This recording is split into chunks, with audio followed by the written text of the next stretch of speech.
Today's blog topic is how do you make yourself stand out from the crowd? Obviously, the current climate is one where almost every job that's out there and available and advertised or presented in any shape or form is going to get a high number of applications and candidates. Unfortunately, that's the harsh reality. At the moment, we are in a state of imbalance. We have way more candidates and way more applicants around than we have good jobs.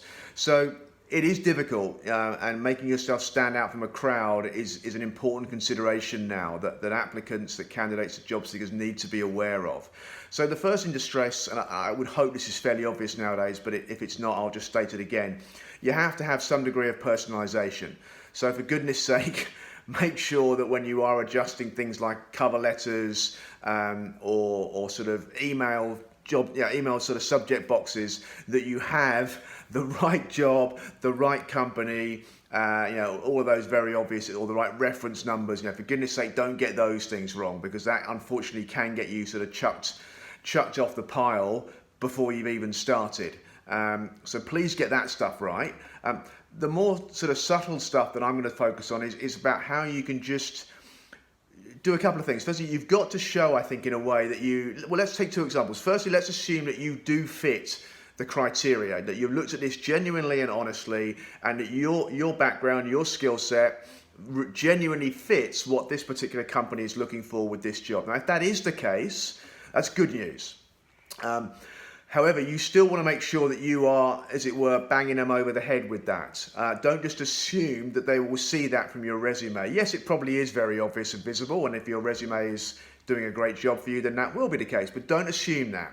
So quickly highlight one or two key strengths of yours that fit with the criteria that the job advertisement, as it is in most cases, lots of cases, has flagged. So if they say, for example, we want someone with 5 years sales experience, hitting targets consistently, month in, month out. Well, if you've done all that, then just quickly give some evidence of that. Make that obvious. The second scenario might be one where you actually, in a sense, don't fit the obvious criteria that have kind of been stated by this company in terms of what it's looking for. So there'll be some kind of job brief or advertisement where they would have said, we want this, and this from you as a candidate, as an applicant. Now, if you, in all honesty, don't fit those criteria, but you still want to apply for this job and you still believe that you have a case to make, then it is still doable. It's difficult, but again, you have to tackle that elephant in the room. And I would do that right from the start. Don't just submit an application which makes no reference to the fact that you don't hit, or that you can't tick box A and box B and box C. You've got to tackle that. Yes, of course, you still may not win, because they may go, no, I'm sorry, Mark, we do need you to have box A and box C, and you don't, so that's that. But if you at least tackle it, if you at least try and quickly build a case why you may be able to get past that, you give yourself a chance.